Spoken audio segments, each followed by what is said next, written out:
वो मुझे बड़ा इंटरेस्टिंग प्रोसेस, जैसे पहली बार गुरुदत्त और वहीदा रहमान मिले थे, वो जो बिल्कुल ही फेट वाली चीज है कि वो कैसे फेट किस्मत वाली दो है। लोगों को मिलाती है। हाँ, किस्मत, और वो तो भैंस ने मिलाया, किस्मत ने भी क्या मिलाया कि उनका एक्सीडेंट हो गया गाड़ी का भैंस से टकरा के, और वो रुक गए जहाँ रुकना नहीं था। और फिर वो बड़ा ही फिल्मी है, और मुझे लगता है ना कि वो फिल्मी के साथ साथ वो कागज के फूल में काफी हद तक ना वैसे ही उतार दिया उन्होंने हम्म। मुलाकात को। तो वो देख रहे हैं कि बच्चों ने घेर लिया है इनको, कॉलेज वाले स्टूडेंट्स, उन्होंने एक डांस किया था, रोजुलो माराई हाँ, करके एक फिल्म है, डेज आर चेंज्ड। बड़ी सक्सेसफुल हुई है। और वो फिर ये हुआ कि वो गाना देख लेंगे। वो गाना जब देखा तब भी मतलब चूंकि वो किसी किताब में दर्ज है वो कि वो ये लंच वंच करके आए कि यार वो नई लड़की का गाना देखना है, तब तक 3-4 हम्म। बियर डाउन हो चुके थे सारे लोग। ये आपकी किताब में 6 मेंशन्ड है कि 6 छह मेंशन है। बियर, हाँ, 6 बियर जो है डाउन तो हो चुके थे। वो जहां से लिया है वो सही होगा। 6 बियर अबरार अलवी थे, ये थे, और एक शायद लोकल डिस्ट्रीब्यूटर थे इनके। तो उन्होंने देखा वो गाना, उसके बाद कहा कि हाँ ठीक है, मतलब, और एवरीवन थॉट के भूल गए, मतलब देख के होता है ऐसे पूछा इतना कि हाउ इज शी, हाँ पूछा हाउ इज तो शी, तो हाँ, जवाब मिला शी इज वेरी फोटोजेनिक।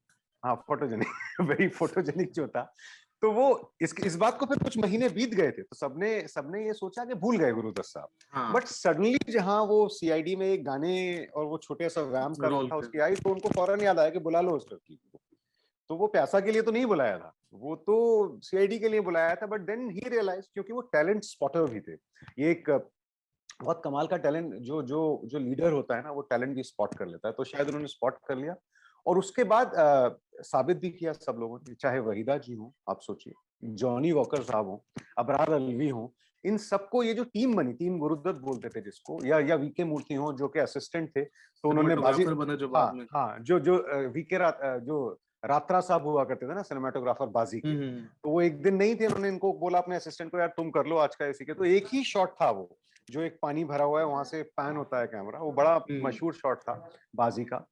तो उन्होंने बहुत शानदार कर लिया बिना मूवमेंट के। तो गुरुदत्त साहब ने उस एक शॉट के बाद बोला कि बातें की इनसे कि कौन हो क्या हो सब। और जब ये जा रहे थे मूर्ति साहब, तो इनसे बोला कि मेरी अगली फिल्म के सिनेमाटोग्राफर तुम हो, और ये बहुत बड़ी बात होती। ये वो दौर था जहां असिस्टेंट असिस्टेंट रहते थे बहुत साल तक। हम्म। अभी हम सीख रहे हैं वो वाला दौर, क्योंकि तब कॉलेजेस और ये फिल्म स्कूल नहीं हुआ करते थे इतने इतने प्रोमिनेंट, प्रोमिनेंटली नहीं हुआ इतने करते थे। प्रोमिनेंट नहीं होते थे। तो वो असिस्टेंट थे वीके मूर्ति साहब, और इन्होंने फौरन पहचान लिया और फौरन बोल दिया। जॉनी वॉकर साहब के साथ भी यही हुआ कि इन्होंने पहचान लिया कि नहीं, इसमें तो दम है। और फाइनली तो इक्वेशन ये हो गया था कि जॉनी यार, ये 3 सीन है, यहाँ तुम्हें आना है, तुम देख लो तुमको क्या करना है। तो अपनी टीम पे भरोसा, तो आप देखिए लीडर कितने बड़े कि पहले स्पॉट करते हैं और फिर उनको पूरा यकीन दिलाते हैं कि ये है, और बहुत परफेक्शनिस्ट थे। तो ये हम्म। सब था, लेकिन ये जो बॉन्डिंग थी ये बड़ी जज्बाती थी, they were all very close friends. तो जब बुरा दौर आता था, जो किताब में भी है, जो मेरा बड़ा बड़ा फेवरेट चैप्टर है, वो कि जब कागज के फूल पिट गई है बुरी हम्म। तरह और इनका दिल टूट गया है, क्योंकि जी। उससे अपना सब कुछ लगाए हुए थे।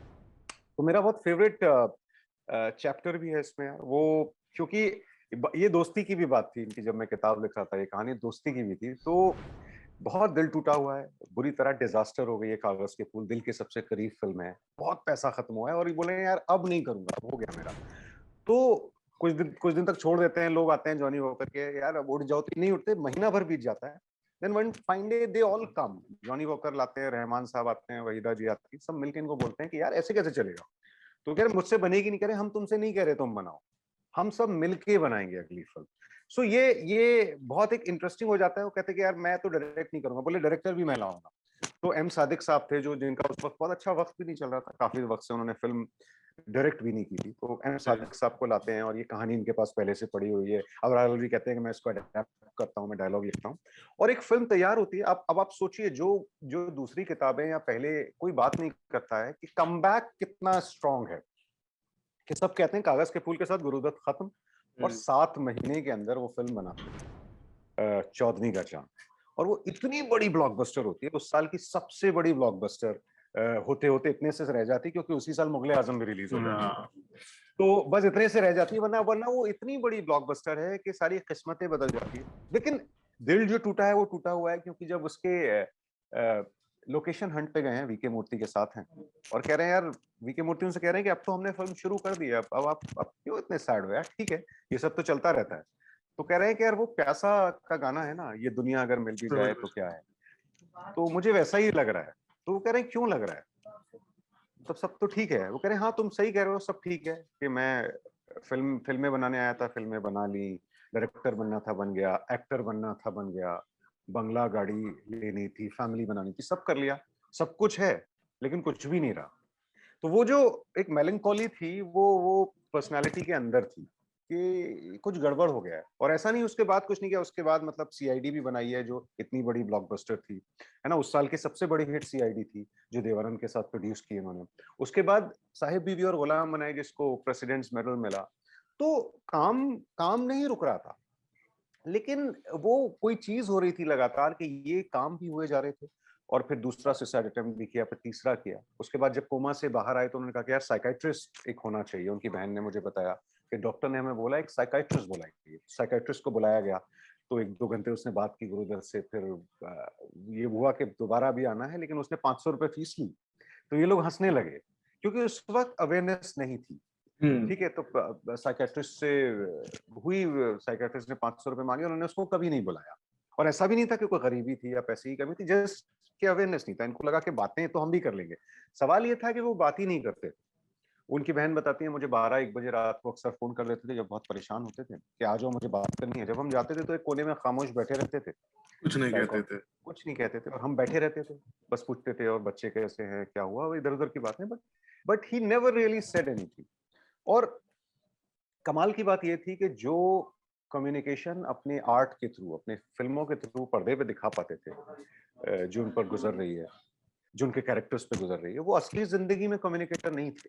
वो बात वॉइस नहीं नहीं कर करते पाते थे, थे। वो वॉइस नहीं थी, किसी से अपने दिल की बात कहते ही नहीं थे या कह ही नहीं पाए, या कोई रिकॉर्ड में है नहीं। तो ये जैसे जॉनी वॉकर साहब बड़े बड़े विजडम वाले आदमी थे। हम्म। तो वो कहते हैं ना कि स्टूडियो और घर में जितनी दूरी रखोगे उतने सुखी रहोगे, वरना घर की बातें स्टूडियो में होंगी और स्टूडियो की बातें घर में होंगी, और तुम्हारी समझ में नहीं आएगा, तुम कंफ्यूज हो जाओगे कि तुम आ रहे हो कि जा रहे हो।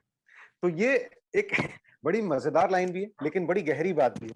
और ये शायद इनके साथ होने लगा था, क्योंकि तो हाँ, जितनी भी मुलाकातें हैं वो गीता दत्त के साथ रिश्ता और वहीदा जी के साथ जो बातें चल रही थी, वो बहुत ज्यादा they were playing on their minds, Guru Dutt के भी और गीता दत्त के भी। तो गीता दत्त उसमें बिमल मित्र साहब को बोलती हैं कि जब से वो हमारी जिंदगी में आई है तब से हमारी जिंदगी नर्क हो गई है। और या फिर वो गौरी वाला अगर जी। सीन हो जो गौरी गौरी शेल हुई है, तो वो सब रिकॉर्ड में नहीं था। कुछ बिमल मित्रा ने लिखा, वो बांग्ला में किताब थी उनकी, बाद में हिंदी में आई। कुछ कुछ किताबें वीके मूर्ति साहब का जो अकाउंट है वो उन्होंने कन्नड़ में लिखा है, और कुछ मराठी में भी अकाउंट्स थे। तो ये रिसर्च का पार्ट ही था, क्योंकि ज्यादा लोग जिंदा नहीं थे। तो ये सारी चीजें कलेक्ट करके जो 3 डायमेंशनल कहानी थी वो बहुत जरूरी थी।